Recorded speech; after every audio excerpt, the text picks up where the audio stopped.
Hello, thank you for joining me today. Well, this is the Thursday, January 2nd edition of our video devotionals, and Happy New Year, of course. And I don't know what the cutoff is for not saying that any longer, but I'm going to at least say it for the first 2 weeks for sure. But kids started back to school in our area. I thought maybe it'd be a little bit later than that, but the school bus was picking up kids today, and there you go, getting right back into it. We're going to be in Genesis chapter 4 today, verses 3 through 8. Also read just a portion of Proverbs 15:13. If you want to find both of those, you certainly can do that. Otherwise, we're going to jump into it. I've done this take about 3 or 4 times, maybe more than that, and I went over my allotted time that I'm giving myself. I'm going to try to do everything, these devotions, in 5 minutes or less. So to do that, then I got to quit explaining myself, right? All right. So turn over there to Genesis 4, 3 through 8, and Proverbs 15:13, but I don't want to rush things without saying this. Thank you for watching the videos. We appreciate all of you, and thank you for all the comments, acknowledgments, whatever they are. All right. Genesis 4:3 says this, "And in process of time it came to pass that Cain brought of the fruit of the ground an offering unto the Lord. And Abel, he also brought of the firstlings of his flock and of the fat thereof. And the Lord had respect unto Abel and to his offering. But unto Cain and to his offering he had not respect. And Cain was very wroth, and his countenance fell.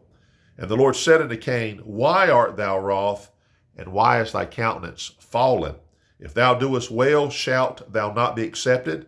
And if thou doest not well, sin lieth at the door. And unto thee shall be his desire, and thou shalt rule over him." Last verse, verse 8. "And Cain talked with Abel his brother, and it came to pass when they were in the field that Cain rose up against Abel his brother and slew him." He killed him. What we're going to talk about today is the countenance right here. The look on our face that says it all sometimes. We have a situation, 2 brothers, and I think ahead of time they both knew what was expected of God, what God would have respect, and Cain decided he would bring what he could grow, and Abel says, "I'm going to bring what God would respect." And that was that animal sacrifice. So when Cain's was not accepted, the Bible says he got very wroth, very angry, very mad, and his countenance failed. That means that look on the face, there was that look of anger, that look of not being accepted. So the Lord approaches him, and he talks about it. And he says, "I can see on your face," the way we would say it, "I can see you're angry. Why are you so angry?" And God was trying to make an out for Cain, if you please, by saying, if you do well, everything will be fine.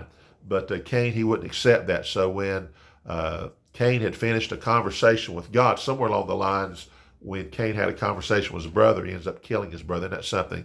Let's talk about this countenance. Let me read a verse to you, or at least the first part of a verse from Proverbs 15:13. "A merry heart maketh a cheerful countenance." It's the look on our face. You know, I think there's a gift that some people have from God, that they have a demeanor about them, that their face, their smile, the way they look, that we use the expression lightens up a room. Their smile is contagious. And I don't think it's just because everything on the inside is great. I think that's obviously a part of that, which is what we're going to talk about. But I believe this. I believe if you've ever had anybody say to you, "Boy, your smile just lights up a room," I do believe that God gives some people a countenance that just is, it connects with people. And I think you can use that and use that to help people, encourage people. I believe that. But we all know there's something about people, ourselves. You ever gotten mad and you just couldn't hide it? It was on our face, wasn't it?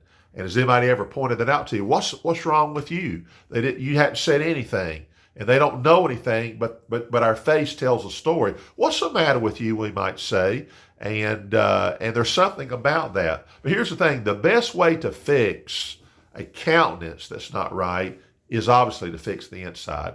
Now, I know there's some people, they don't walk around with their feelings on their sleeve, as we say. You can't look and always say what's going on. And they do that to not be a burden, to not discourage you. And I get there's something about that, of course. But there is something about people that get angry, and boy, it's there. So if you don't want people to approach you and say, "What's wrong with you?" then the best way to do is we go around and we fix the things that are wrong on the inside.